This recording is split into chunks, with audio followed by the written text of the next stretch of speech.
جب وہ پورا گاؤں مسلمان کر کے آ گیا تو سرکار نے فرمایا میرے اوپر ذمہ داری بنتی ہے کہ میں تمہیں ہدیۃً 100 اونٹ دوں، مگر کچھ دن انتظار کرو، اس کے بعد یہ ہدیہ تمہیں میری طرف سے نصیب ہوگا۔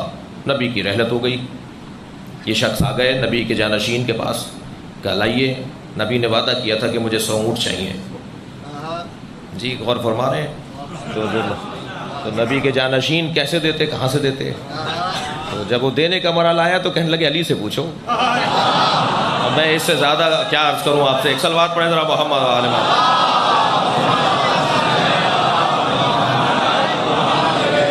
یہ لکھا ہے آیت اللہ مستنبت نے اس واقعے کو لکھا ہے القطرۃ من بحار فضائل النبی والعطر کے اندر، مستند بزرگ علماء نے لکھا ہے۔ نبی نے کہا تھا 100 اونٹ دوں گا، نبی 100 اونٹ کون دے گا؟ تو وہ اب اس وقت یاد آئے کہ علی وارث ہیں، تو پہنچ گئے مول۔ نحمدہ ونصلی علی رسولہ الکریم، اما بعد۔ معزز سامعین السلام علیکم ورحمۃ اللہ وبرکاتہ۔ ابھی آپ نے جس شیعہ ذاکر کی گفتگو سنی ہے، یہ شیعہ ذاکروں میں بڑا معتدل بندہ سمجھا جاتا ہے، اور یہ منافقت کرتے ہوئے اپنے اکثر بیانات میں شیعہ سنی اتحاد کا ذکر بھی کرتا رہتا ہے اور اپنی طرف سے اس کے فوائد بھی گنواتا ہے۔ آپ نے ابھی جو اس کی گفتگو سنی ہے، اس میں اس ذاکر نے اپنی جاہل عوام کو ایک جھوٹا واقعہ سنا کر گمراہ کیا ہے کہ نبی پاک صلی اللہ علیہ وسلم نے ایک شخص کو بھیجا، اس نے بہت سے لوگ مسلمان کیے۔ آپ صلی اللہ علیہ وسلم نے فرمایا کہ میں وعدہ کرتا ہوں میں تمہیں 100 اونٹ دوں گا۔ آپ صلی اللہ علیہ وسلم کا انتقال ہو گیا، وہ شخص حضرت ابوبکر رضی اللہ تعالیٰ عنہ کے پاس ہے، تو حضرت ابوبکر نے فرمایا کہ کون سا وعدہ؟ جاؤ علی کے پاس۔ تو حضرت علی رضی اللہ تعالیٰ عنہ نے ان کو 100 اونٹ دے دیے۔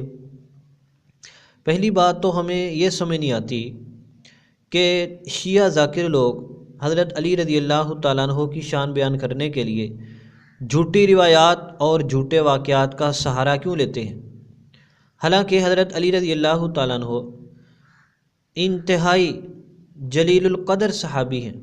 آپ رضی اللہ تعالیٰ عنہ کی شان نہ تو جھوٹی روایات کی محتاج ہے اور نہ ہی جھوٹے قصوں کی محتاج ہے، پھر بھی یہ لوگ ان حرکتوں سے باز نہیں آتے۔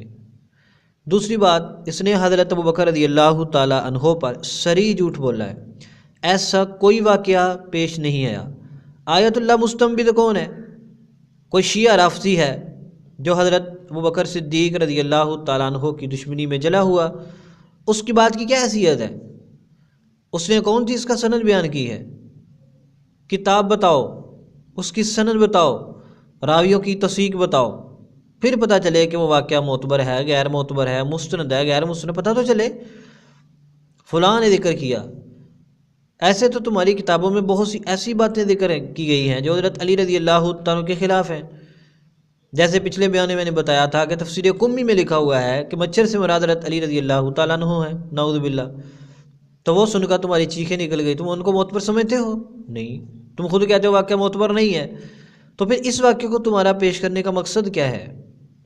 یہ بتلانا کہ ان لوگوں کو خلافت کا شوق تھا، خلیفہ بن گئے، لیکن جب حضور صلی اللہ علیہ وسلم کے قرض ادا کرنے کی باری آئی تو حضرت علی رضی اللہ تعالیٰ کی طرف بھیج دیا۔ یہ اس شخص کا کتنا بڑا جھوٹ ہے۔ تو میں انشاءاللہ آپ کے سامنے ایک صحیح روایت پیش کروں گا جس سے پتہ چلے گا کہ حضرت ابوبکر رضی اللہ تعالیٰ عنہ بالکل اعلان کر چکے تھے نبی پاک صلی اللہ علیہ وسلم کی طرف سے کہ جس شخص کا نبی پاک صلی اللہ علیہ وسلم کو قرض نہ ہو یا کوئی وعدہ ہو ہمارے پاس آئے، ہم اس کو پورا کریں گے۔ آپ کے سامنے روایت پیش کرتے ہیں صحیح بخاری شریف، حدیث نمبر 2683۔ اس حدیث کی سند میں آپ غور کریں، یہاں پہ لکھا ہوا ہے اخبرنی عمرو بن دینار عن محمد بن علی۔ آپ کو پتہ ہے محمد بن علی سے کون مراد ہے؟ محمد بن علی سے مراد اہل بیت اطہار کے چشم و چراغ حضرت امام باقر علیہ السلام۔ وہ روایت کرتے ہیں حضرت جابر بن عبداللہ رضی اللہ تعالیٰ عنہ سے۔ اس لیے شیعہ حضرات کو اس روایت قبول کرنے میں کوئی حرج نہیں ہونا چاہیے، کیوں کہ یہ روایت حضرت امام محمد بن علی المعروف امام باقر علیہ السلام کی، اور اس سے ان لوگوں کا بھی رد ہوتا ہے جو کہتے ہیں کہ صحیح بخاری میں اہل بیت کی روایات ہی نہیں ہیں۔ یہ دیکھیں یہ محمد بن علی کون ہے؟ یہ حضرت امام باقر ہیں، حضرت جابر بن عبداللہ رضی اللہ تعالیٰ عنہ کے مشہور شاگرد۔ حضرت جابر بن عبداللہ رضی اللہ تعالیٰ فرماتے ہیں کہ لما مات نبی صلی اللہ علیہ وسلم، کہ جب حضرت نبی پاک صلی اللہ علیہ وسلم کا انتقال ہو گیا، حضرت ابوبکر رضی اللہ تعالیٰ عنہ کے پاس حضرت علا بن حضرمی کی طرف سے کچھ مال آیا۔ فقال ابو بکر، حضرت ابوبکر نے اعلان کیا، من کان لہ علی النبی صلی اللہ علیہ وسلم دین او کانت لہ قبلہ عیدۃ فلیأتنا۔ یہ کتنا واضح اعلان ہے حضرت ابوبکر رضی اللہ تعالیٰ عنہ کا مدینہ منورہ میں نبی پاک صلی اللہ علیہ وسلم کی رحلت کے بعد۔ ایک شخص آتا ہے اگر کہتا ہے کہ میں نے نبی پاک صلی اللہ علیہ وسلم سے کچھ قرض لینا ہے، یا میں نے آپ صلی اللہ علیہ وسلم نے مجھ سے کچھ وعدہ کیا تھا آپ اس کو پورا کریں، حضرت ابوبکر اس کو پورا نہیں کرتے، وہ تو خود اعلان کر رہے ہیں، تمہاری بات کو کیسے سچا مان لیں؟ حضرت ابوبکر نے فرمایا کہ جس شخص کا نبی پاک صلی اللہ علیہ وسلم پر کوئی قرض ہو یا آپ صلی اللہ علیہ وسلم نے کچھ دینے کا وعدہ فرمایا، فلیأتنا، وہ ہمارے پاس آئے۔ جب یہ اعلان ہوا تو حضرت امام باقر علیہ السلام کے استاد حضرت جابر بن عبداللہ رضی اللہ تعالیٰ عنہ گئے۔ قال جابر، حضرت جابر فرماتے ہیں کہ فقلت، میں نے کہا، وعدنی رسول اللہ صلی اللہ علیہ وسلم ان یعطینی ہاکذا وہاکذا وہاکذا، کہ نبی پاک صلی اللہ علیہ وسلم مجھ سے وعدہ فرمایا تھا کہ تمہیں اتنا اور اتنا اور اتنا دوں گا۔ فبسط یدیہ ثلاث مرات، آپ رضی اللہ تعالیٰ 3 مرتبہ اپنے ہاتھوں کو پھیلایا۔ یہ نبی پاک صلی اللہ علیہ وسلم کی طرف بھی زمین لوٹتی ہے، حضرت جابر رضی اللہ تعالیٰ عنہ کی طرف بھی لوٹ سکتی ہے۔ قال جابر، جابر رضی اللہ تعالیٰ کہتے ہیں، فعد فی یدی 500 ثم 500 ثم 500، تو حضرت ابوبکر رضی اللہ تعالیٰ عنہ نے وعدہ کیسے پورا کیا؟ حضرت جابر سے پوچھے۔ شیعہ کی کئی کتابوں میں لکھا ہوا ہے کہ حضرت جابر رضی اللہ تعالیٰ عنہ فضیلت والے صحابہ میں سے ہیں، اور حضرت امام باقر علیہ السلام کے استاد ہیں، وہ فرماتے ہیں کہ حضرت ابوبکر رضی اللہ تعالیٰ وعدہ پورا کیا، مجھے 500 عطا فرمایا، پھر 500 عطا فرمایا، پھر 500 عطا فرمایا، کوئی گواہ بھی طلب نہیں کیا، یہ بھی نہیں کہا کہ اتنے کا وعدہ کیسے کر لیا، کوئی اشکال نہیں کیا۔ حضرت جابر رضی اللہ تعالیٰ کا اتنا کہنا تھا، رسول پاک صلی اللہ علیہ وسلم نے مجھ سے وعدہ کیا ہے، حضرت ابوبکر رضی اللہ تعالیٰ عنہ نے فوراً پورا کیا۔ اس سے معلوم ہوتا ہے کہ حضرت ابوبکر رضی اللہ تعالیٰ عنہ جب خلیفہ بن گئے تو آپ نے اعلان کرا دیا تھا، جس شخص نے نبی پاک صلی اللہ علیہ وسلم سے کچھ لینا دینا ہو وہ ہمارے پاس آئے، ہم حاضر ہیں۔ تو جب وہ خود اعلان کر رہے ہیں تو ایک بندہ آتا ہے، وہ کیوں پورا نہیں کریں گے؟ یہ شیعہ لوگوں نے ایسے واقعات صرف صحابہ کرام کو بدنام کرنے کے لیے، لوگوں کے دل میں ان کی نفرت پیدا کرنے کے لیے گڑے ہیں۔ یہ اپنی عوام کو سناتے ہیں اور عوام اللہ ان پر رحم کرے وہ واہ واہ واہ واہ سبحان اللہ نعرہ ہے، پتہ نہیں کیا کیا لگاتے ہیں۔ اور عجیب بندے ان کی، آپ ان کا کام دیکھیں، ان کی حالت دیکھیں، جھوٹ بول کے صلوات پڑھیں، چلو جی او خدا کے بندو تم جھوٹ بول رہے ہو اور ان کو درود پڑھا رہے ہو، کچھ خدا کا خوف کرو۔ ان شیعہ ذاکروں کا طرز یہودی پادریوں والا ہے، جنہوں نے جھوٹی کہانیاں قصے سنا کر، حق چھپا چھپا کر اپنے لوگوں کو نبی پاک صلی اللہ علیہ وسلم سے دور کیا۔ اسی طرح یہ لوگ جھوٹ بول بول کر صحابہ کرام سے اپنی عوام کو دور کر رہے ہیں، ان کو غلط پٹیاں پڑھاتے ہیں، جھوٹے واقعات سناتے ہیں۔ اللہ تعالیٰ امت کو ان کے شر سے بچنے کی توفیق عطا فرمائے۔ اس کے ساتھ آپ ایک روایت سن لیں شیعہ کتاب سے تاکہ ان کی طبیعت تھوڑی سی ٹھیک ہو جائے۔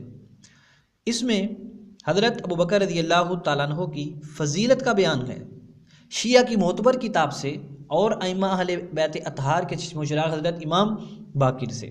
سنیے جی،